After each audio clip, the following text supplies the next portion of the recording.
Good evening, I'm Abby Phillip in New York, and I want to get right to it tonight. One of Donald Trump's vice presidential contenders, Congressman Byron Donalds, he made some comments that has a lot of you talking and a lot of Democrats fired up. I'm going to speak with him live in just a couple of minutes, but here are the original remarks. They were made as a part of a pitch to black voters in Philadelphia, and I want you to hear it in its full context. Listen. I grew up with my mom. My dad and my mom, things didn't work out. As an adult, I look at my father and I say, bro, I don't know what happened, but you my father and I love you. Wow. I don't know what happened. I wasn't there. Wow. But I'm gonna tell you this, growing up, the one thing I knew I wanted to do, and this is not about my father, this is about what I wanted to do, is I wanted to be a father to myself. Wow. And so one of the things that's actually happening in our culture, which you're now starting to see in our politics, is the reinvigoration of black families with younger black men and black women. And that is also helping to breed the revival of a black middle class in America. You see, during Jim Crow, the black family was together. That's right. During Jim Crow, more black people were not just conservative, because black people always have been conservative minded, but more black people voted conservatively. And then HEW, Lyndon Johnson, and then you go down that road, and now we are where we are. What's happened in America the last 10 years, and I say it because it's my contemporaries, it's Wesley's contemporaries, you're starting to see more black people be married in homes, raising kids. It's when you home with your wife raising your kids, and then you look at the world, you're saying, now wait a minute, time out. This does not look right. How can I get something to my kids? It goes back to the conversation of generational wealth. Not just having a job, generational wealth. Now, we should note that many Democrats who jumped on Donalds today claimed that he said that blacks were, quote, better off. As you heard there, he didn't use those exact words in the clip, but the congressman joins me now to talk about that. Congressman, thank you for being here. I want to just focus on really the substance of what you were saying or trying to say in that clip. What did you mean by black families were more together during Jim Crow? Frankly, what that is about the empirical fact that before the Great Society, before Lyndon Johnson's policies, there was more black families united. The marriage rate in black America was significantly higher before the Great Society. The period of time that coincides with that, obviously, is Jim Crow era. And then after the Great Society, the marriage rate in the black community plummeted significantly. The Great Society is a part of that reason, not completely, but it's definitely a part of that. And what you're seeing right now in America is a reformation of black families in America. That's a good thing, not only for the black community and for black families, but it's also a good thing for the country. So what was the point of tying together the black family and Jim Crow specifically? I mean, Jim Crow, as you know, was a period of racial segregation, of racial terror. Why would you make that connection? All I was doing was referring to the time periods when you talk about the historical timelines in America and coinciding with black families and what the marriage rate in black families are. The overarching point is obviously talking about what polling shows today, that about 25% of the black vote, depending on what poll you're looking at, is leaning towards supporting Republicans and supporting President Trump. The corollary to that is that when you're in a family unit, husband and wife, living together, working together, thriving together, you're raising your kids, your thought process is now talking about building generational wealth. What am I leaving to my children? What kind of communities do I want my children to come up in? What are the educational opportunities? What's going on with the economy? How does, and then to a broader level, how does foreign policy and all these other public policy issues flow into that. And so when you compare the terrible agenda of Joe Biden and what that's done to families in America, coinciding with the fact that you are seeing a reformation of Black families in America today, which is an absolutely wonderful thing and needs to continue, my view is it also coincides with a more conservative leaning and a more conservative mindset politically in those families. One thing I really want to just get you to address is there were a lot of people who heard what you had to say, and a lot of them are offended by the idea that you would repeat Jim Crow 3 times in your comments as if to suggest that that was a time period because that Black families were, in your words, together, because, in your words, Black people were not just more conservative, they voted more conservatively. That's a good thing. I mean, it sounds like nostalgia. Do you regret using that time frame as a reference? Nobody ever made nostalgia. That was never the point.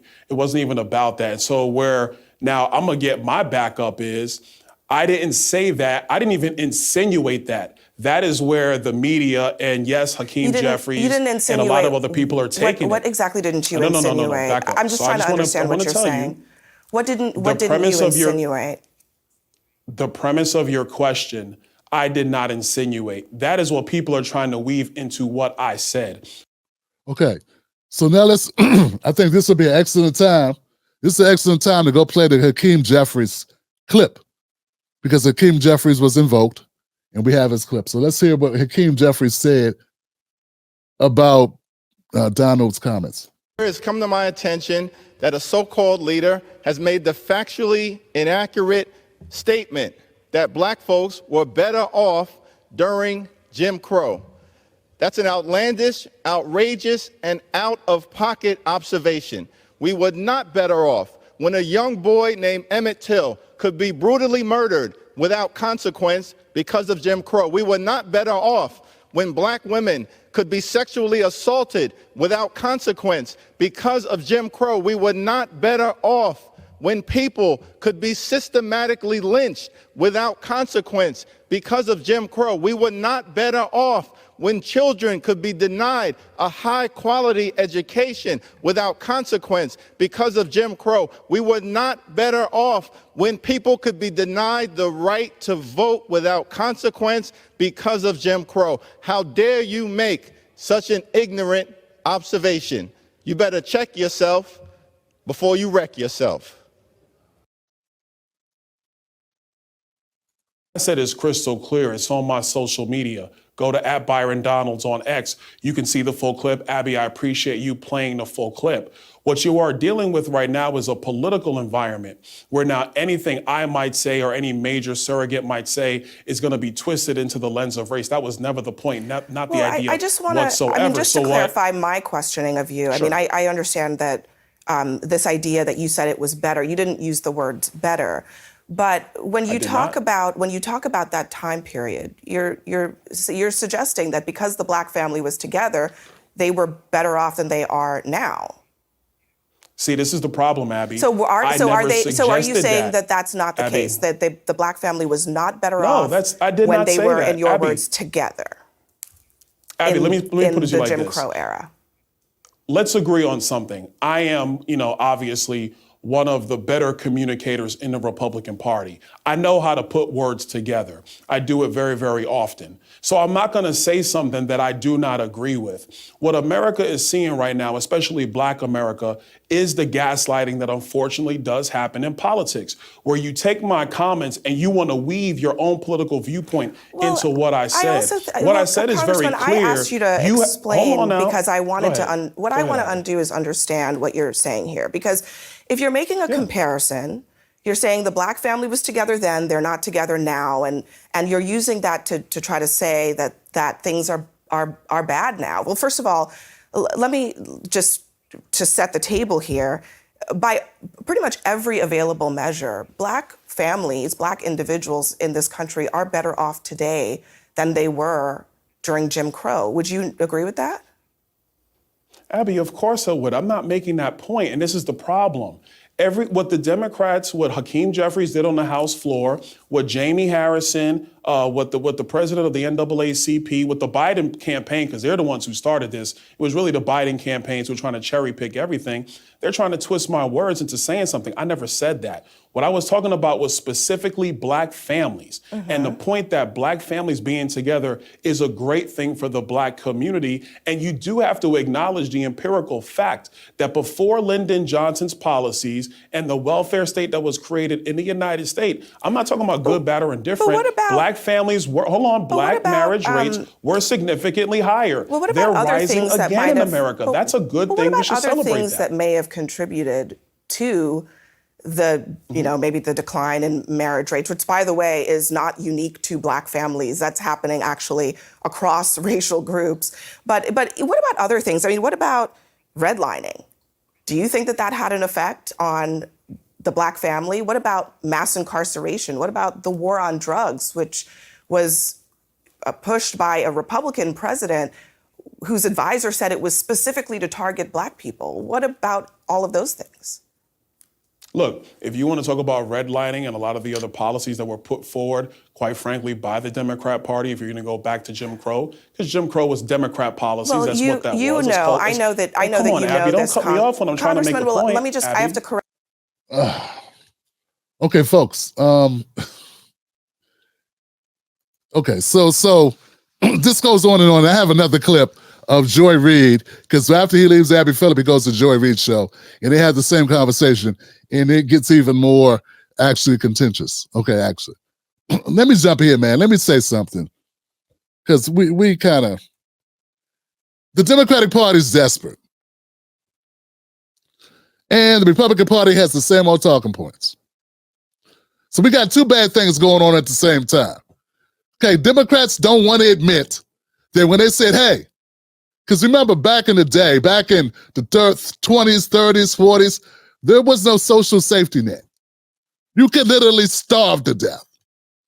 And with the rampant amount of segregation, the rampant amount of discrimination that black people faced, and couple that with chain gangs, before mass incarceration, there were chain gangs, 30s, 40s, 50s. Mass incarceration came once after we got civil rights. Okay? When they opened up the books, they said, okay, we're gonna create this, Lyndon B. Johnson, when they create this society, we're gonna give people benefits, we're gonna give you welfare. But if black woman, you want welfare, we won't give you jobs that pay equal wage, a decent wage. We're gonna put you in, you come to the north, we're gonna put you in slums, we're gonna put you in projects. But for you to get this money to feed your kids, you can't have a man in the house. Democrats can't admit, even looking back, and we're so far from the time, that that was all a setup. And the failure to tell the fucking truth makes a lot of black people go, screw the Democrats. Because nobody wants to be honest. And hey, it's pretty clear to people that know history that that happened and that it was detrimental to the black family, period. Yeah, lynching was bad for the black family too. Very bad. Death, being murdered, yeah, that's kind of bad for the black family too. Okay? Black codes, pretty bad for the black family. Once we were no longer property for white people, we became victims of their violence, even more so. Okay? So, but the Democrats are afraid. Whenever a Republican comes up, they use these talking points, they bring it up. Democrats never have a response to it. This is not a response. As if he's saying Jim Crow was good times. He never said that. He didn't say it was better. Now, on his, to my point with him, to Byron Donalds and all the Republicans who would like to make this claim, dog, tell me how bringing up Jim Crow helps black people. And tell me how the policies that Trump has is going to aid us so much in having a brighter future. Don't talk to me about Jim Crow. Don't bring up Jim Crow unless you want to back the Brinks truck up to the black community and repair the wrongs. See, Republicans are totally against any type of compensation, any type of rebuilding of black communities via the government that stripped them of all their wealth, their worth, that made it impossible for black people to compete in the marketplace intentionally. I already told you, if you've been watching, I said after slavery, we got 8 generations of slavery. Property can't own property. You can't build wealth. Then when you become free, what do? Black codes. Jim Crow. Convict leasing for stuff like being black, walking around black. Okay? Then once that was done, chain gangs. Then after that, mass incarceration. This is what happened. But Republicans don't support any type of remedy to black folks from their government because they know that most of the whites in Republican Party are against it. It's a non-starter. And to a lesser degree, a lot of whites in the Democratic Party do not support any type of compensation, any type of reparative justice for black folks who are, people know that getting an inheritance is important. White people know getting an inheritance is very important. And they don't care that you didn't get one. And they don't care that your parents didn't get one. Anybody white who has old money in their family, who has houses that were passed down by grandma and granddad, they got a big time head start. And that's why we own 2% of the wealth in America. But they don't care about that. They think, they're delusional enough to think your salary, what you make in your salary. They say, you could go get a job and that's how you build wealth. Dum-dums, they're delusional, We all, anybody over 35, 40 years old, they know how much is important.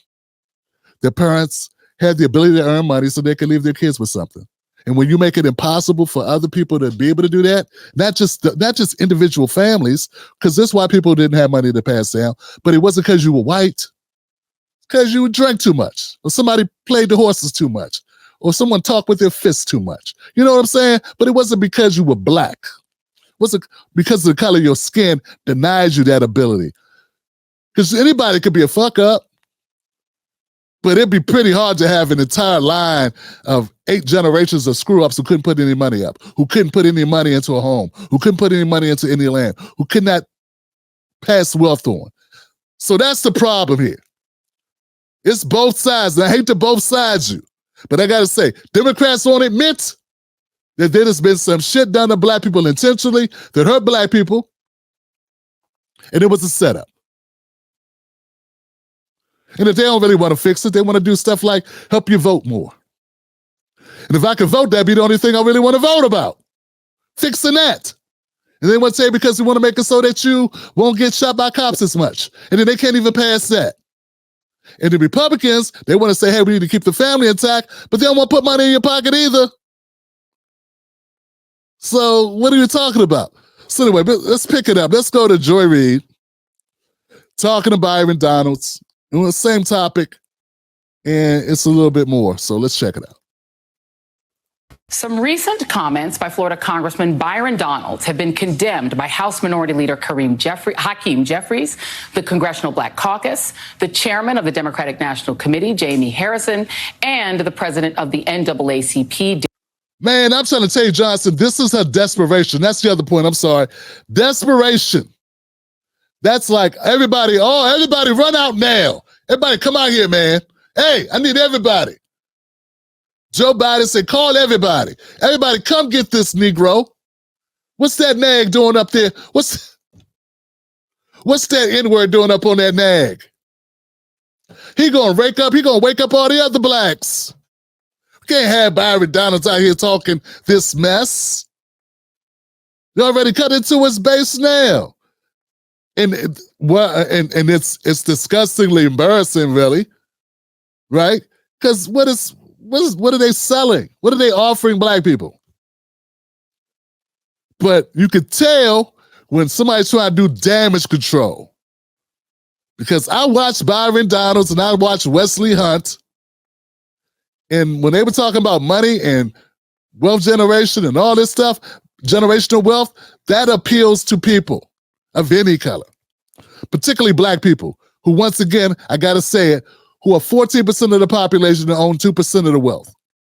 So when you start talking about we want to focus on money, not on cops, not on what bathroom you can go to, not on if you use the right pronoun, not on these other things. We're going to talk about making sure you got money in your pocket. We want to make sure that you are able to build a nest egg that you can pass on to your kids. I'm sorry. That resonates with people. That resonates with people who own what? Less than 3% of the wealth in the country and who are 14% of the population. It may not resonate with everyone, but it does resonate with some people. Maybe not to some young people, I don't know. But to, maybe to young people, I don't know. But let's keep going. So Joy, you just laid it like defeats the purpose.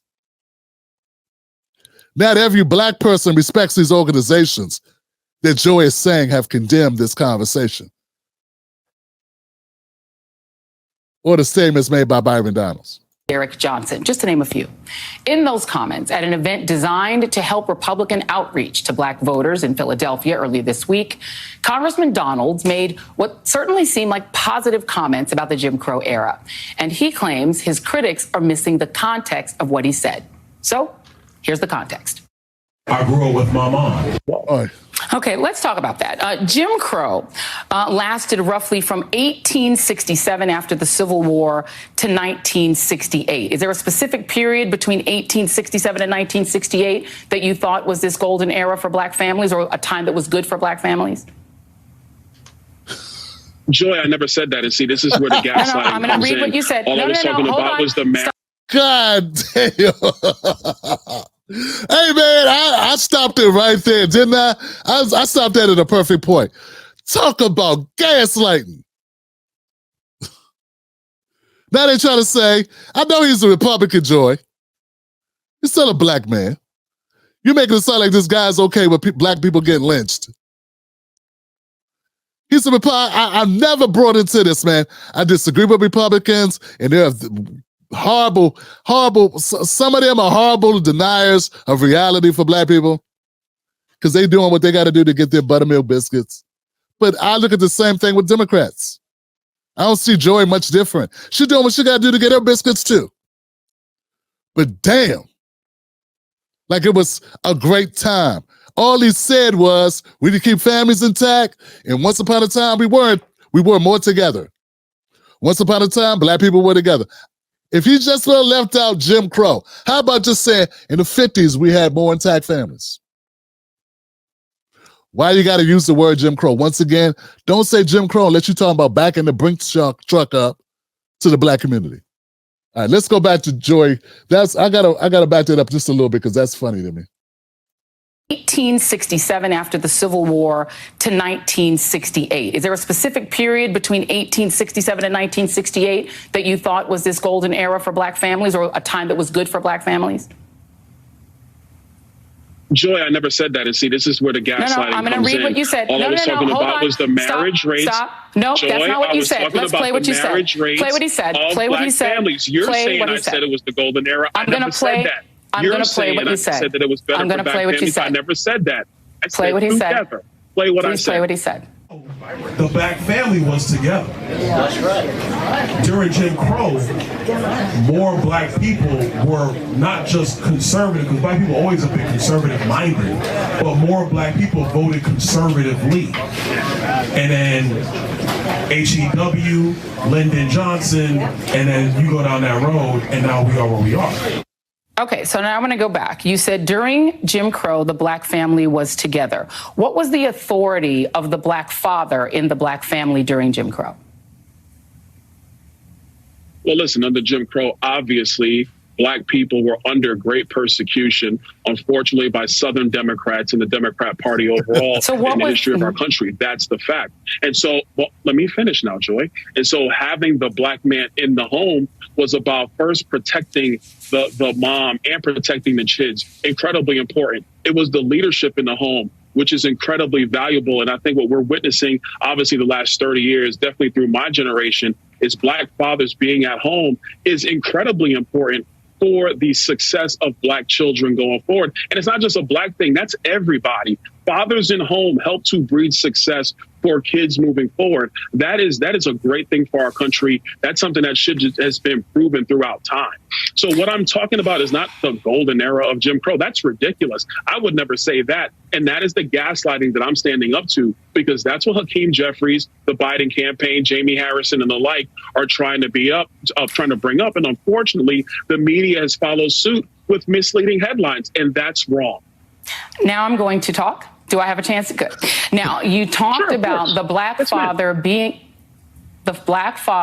in the family and being able to protect the family. First, I want to read just for our audience the definition of Jim Crow, just so we all know what we're talking about. Jim Crow laws were a collection of state and local statutes that legalized racial segregation.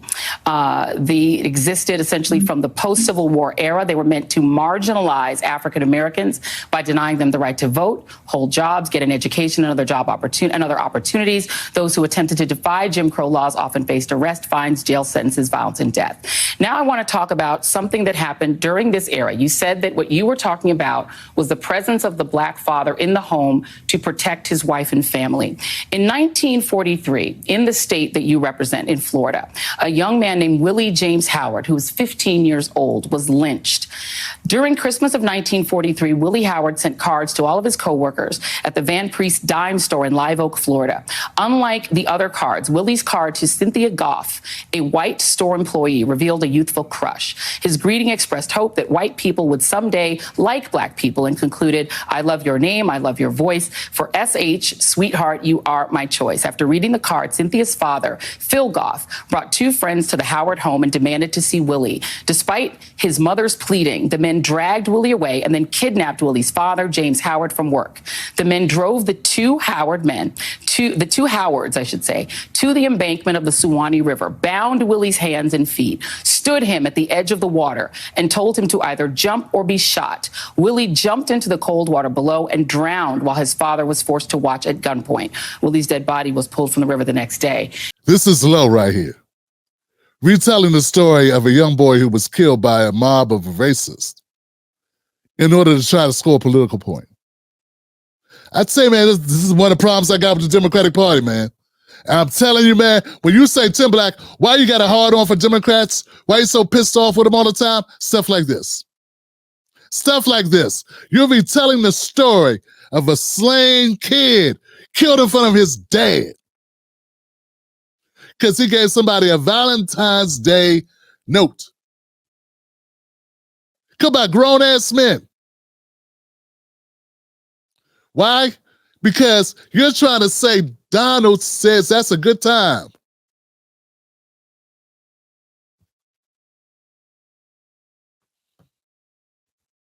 Scumbag. Joy Reid is a scumbag.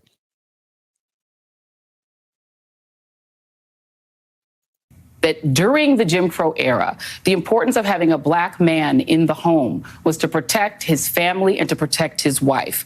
I actually spoke with somebody who lived through Jim Crow. Her name is Merle Evers Williams.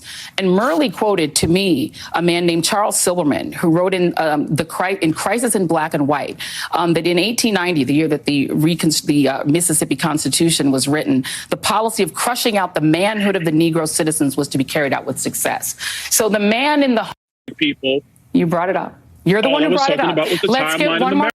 The fact that the marriage rates were better in the higher, I want to be clear, higher in the Jim Crow era to mean that I think Jim Crow is great. That is a lie. That is gaslighting. I would never say such a thing, which is why the Jim Crow era was destructive of black people. You brought it up. You're the one who brought it up. Let's get one more question. And now you're trying to gaslight like everybody else is trying to gaslight. The timeline was when, one more thing. The poverty rate during Jim Crow was 55.1%. More than half of families were impoverished. You also said, and I'm quoting you again, during Jim Crow, more black people were not just conservative. Black people have always been conservative minded, but black people voted conservatively. Black people weren't allowed to vote at all during Jim Crow. Well, first of all, there were areas in the United States where black people did vote. It wasn't universal throughout the United States. So let's just be perfectly honest about that. I just told you it was not universal. We know Jim Crow there wasn't were areas, but obviously black people were suppressed from voting That's what the purpose of not just the 64 and the 65 voting rights act, but so many others. But let's get back to what I was saying. So you're inaccurate All there. I was talking about is about black families. No, I'm not being inaccurate. During Jim You Crow, are being more black inaccurate. people This is the voted problem. conservative. They didn't vote conservative because they weren't allowed to vote. That is the essence of what Jim Crow is. So again, Joy, I'm going to come back to my original point. It is talking about the family unit, having more fathers in the home, which creates better people going forward. Last question, and then I'm going to let you go. Last question. We're out of time, but I'm going to give you one more question. During Jim Crow, could your family have existed? You are in an interracial marriage. Your wife is a white conservative activist. Could your family have existed at all during Jim Crow? No, it could not, Joy, and we all know that. But that's why I am blessed to live in America today as opposed to America during that time. But we cannot ignore the realities of not having fathers in homes. That is important for black people today and all people today as we move forward for a better America. We are out of time. What I'm grateful for is that we do not live in the Jim Crow era and that fathers do not face the threat of lynching. I'm very grateful of that. Perhaps don't bring up Jim Crow when you're trying to make that example. Jesus Christ. Wow.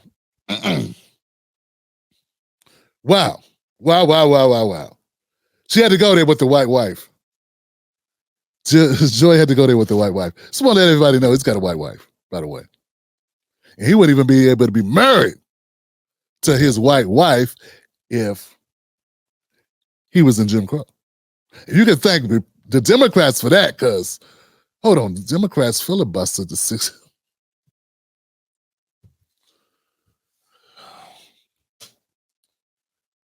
I don't see how this helps anybody, really.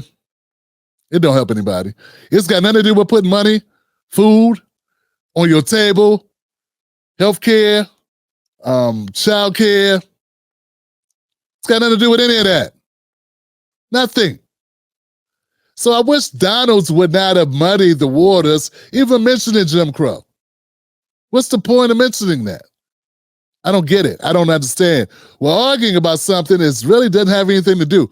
Why would it? And I don't think it helps Trump either, because that's what they were there to do. Remember, excuse me, Donalds and Wesley Hunt, Byron Donalds and Wesley Hunt were in Philadelphia to help outreach. Like rocking it, kicking it with black voters in PA, Philly. I think they were in Philly. They're trying to let them know why being a Republican deserves a look. Why it makes sense to look at Republicans and conservatives, and why it may have something more to offer to black men than the Democratic Party can. Okay? And I don't see how this helps Trump by bringing up Jim Crow at all. Why mentioning that made sense. Maybe in that small room, there were people nodding. I heard a little bit of agreement about something about it, but it wasn't like overwhelming. It wasn't a winner. He misspoke. And Byron Donalds is like, I'm very articulate. I know I'm a very good communicator. I'm one of the better communicators in the Republican Party, and I'm very well. I do it very often. Well, you kind of screwed up. And when you said, black people doing Jim Crow voted conservatively, Joy kind of scored a bucket on you. She like dunked on you. She posterized you, son. Because she said, hey, Jim Crow, you have voting rights.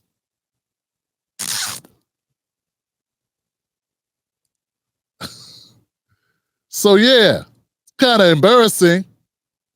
But once again, what's this got to do with anything? What's this got to do with what the Democratic Party is offering now and what the Republican Party is offering now? That's the conversation. That's why this is a distraction, folks, because this ain't about what's on the ballots. This ain't about what decision you need to make November 5th. But anybody who goes in that booth and makes a decision in 2024 based on what happened in 1944 is a fool. Look at what's going on now and make a decision based on what's on the table now. And this conversation and this gaslighting to me, once again, looks like damage control for a wounded buffalo or wounded donkey called the Democratic Party. They wounded. And they're afraid that Byron Donalds and Wesley Hunt might actually grow some legs. It might actually make some inroads to black voters, even more so. But you ain't gonna do it talking about Jim Crow though. Donalds is not on that Malcolm X. He's not on the we should have stayed segregated stuff, or that the black family was better off being segregated. He ain't want to say that because that goes against everything, right, that the Republican Party is on. So he ain't gonna say nothing like that. They don't want to even admit that there's racism. So everybody's got to toe the line. The Democrats can't admit that those policies were implemented part to like trick black people and break up families. Why else would you say you can't have a man in the house? What else could be the intention of that? And we know about the intentions of the FBI, the intentions of breaking up black movements, and the intentions of, locking up blacks and locking up the hippies. That's what they wanted to do, and that's what they did. But no one can be honest with what I'm saying. So I got a problem with all of it. He didn't say better, but he did imply it was better for us to be together back then than be separate. And yeah. But he's leaving a lot of stuff out about we had no choice. You could get killed for dating a white girl back then, Byron. You get killed going to the wrong neighborhood back then, Byron. You can still get killed now. Dating a white woman or going to a wrong neighborhood. Hell, here's the thing you don't want to, here goes something you don't know. There are white guys that don't go to certain white neighborhoods. I know, right? You're tripping, right? I've talked to white guys who told me there are certain places in the South where white guys won't go to because them type of white guys ain't the same type of white guys as they are. And what I mean by that, we got some hillbilly type mofos that shoot you for even walking on their property. That don't like white guys that got schooling or got education or even talk in complete sentences. So there's a lot going on that I can't even really bring to y'all because I don't know if y'all really want to hear it. You understand what I'm saying? Because people ain't really ready to have that conversation. Because I'm talking up here and people want to stay here. And it's frustrating as hell. People don't want to really know. Right? They don't want to know these things. They just, and I blame, you know who I blame? I blame Hollywood. Hollywood lied to everybody. And it keeps lying to everyone, keeps fooling everyone into believing certain stuff. Stuff they haven't even experienced. And they go, when they haven't experienced, their mind goes back to something they saw in Boys in the Hood. Their mind goes back to something they saw in Roots, or their mind goes to something else. What I'm telling you is, it's all a diabolical scheme and a game. And at the end of the day, it's real and it's phony at the same time. It's a little bit, it's some reality, and there's sprinkles of schemes too, all at the same time. And that's why I've been saying, both parties suck, Johnson. And I've been saying that was my tagline. Both parties suck. The Democrat Party sucks and the Republican Party sucks. And all you can do is try to choose what's best for you and your family. That's all anyone can do. And just know, neither one of them are going to live up to anything worth. I don't trust either one of them. That's why I've been pushing so hard for a third party. And I'm beginning to feel like, hey, does that have any legs at all? People can't even get coverage. But back to this, guys. Look, they took Byron Donalds sort of like they did Breonna Joy Gray. They took her out of context and made it all about this one segment and made it all about her rolling her eyes after the woman took a swipe at her as if she don't believe women are telling the truth. And that's what she was responding to. But you see, they took that, they made that the topic. Well, Democrats did the same exact thing to Byron Donalds. He made it like he was praising Jim Crow. And I don't think he was. I think he was looking and saying, hey, we need to stick together. I wish he would have just said that. But what's that got to do with Trump? What's that got to do with Biden? Tell me the differences. And maybe he said that there at the meeting. But the clip they grabbed, whoever grabbed that clip for a reason. That's another thing, guys. They always got to be aware of that. That clip is taken for a reason. He's sitting there for a couple hours talking to some brothers about who knows what. They didn't choose any of the other conversations. The only part we get, the only part that went viral is this little part where he says Jim Crow. And that's why it's there, because they cherry-picked it. Because once again, they desperate. Just like they desperate to get rid of Breonna Joy Gray. They don't like her calling out the IDF or calling out AIPAC or calling out the Israeli Defense Fund or calling out what's going on with Palestinians. They don't want her doing that, so they got to give it to her. And they don't want Byron Donalds or Wesley Hunt, as foul as they are, and as self-serving as they are, and non-revolutionary. They're not revolutionary, though. It's 4 black male congressmen in the Republican Party. I want to tell you how great the Republican Party is. If it was so great, why aren't there more black Republicans in Congress? I don't know. But once again, they cherry-picked that. So yeah, it's a little, it's not, there's no saint, there's no devil. There's no devil, there's no saints. Just two bad actors. Two bad actors, Democrats and Republicans. She literally said, hey, you got a white wife. I know you don't like Jim Crow because you couldn't even have that. You couldn't even have that. I got a black wife. What'd I get? What'd I get? Mrs. Black is black. What'd I get? Subscribe.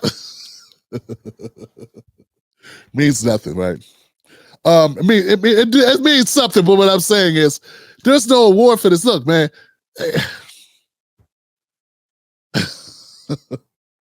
Lord have mercy. This is a cheap shot. Cheap shot. But once again, they cherry-picked this conversation. Byron Donalds like, look, I watched a little bit more of his talk in the cognac in the cigar lounge in Philly that they were chilling at. And he was saying how, I like to partake of the cognac, and me and Wesley was having a few drinks. It's a Forbes interview that they did. It's much longer. It's about 20 minutes, and it's more than, he doesn't mention Jim Crow at all in that interview. So maybe Byron he was feeling a little bit. Maybe they was drinking. And he said Jim Crow a couple of times. You know what I'm saying? I don't know. He didn't look to be slurring, but he got a little loose. And the Democrats came for him because right now Donald Trump has more black voters, if you believe the polls, than any Republican in the last 50 years. So anytime a black man from the Republican Party steps out and makes any type of noise that black people that may resonate with the black community, they're going to send everything they got at him. They're going to send air missiles, ground support, air raids, with some drone strikes. Every paid handler, every paid commentator gonna be running at them with everything they got. Running at him with razor blades and lemon juice. Try to shut his ass up, because what Biden definitely does not need is to lose more black men. Because I believe, unlike The View, unlike Sonny Harson, unlike Whoopi Goldberg, I believe black women gonna listen more to their men than people give them credit for. They'll have a conversation. At the end of the day, economics talk.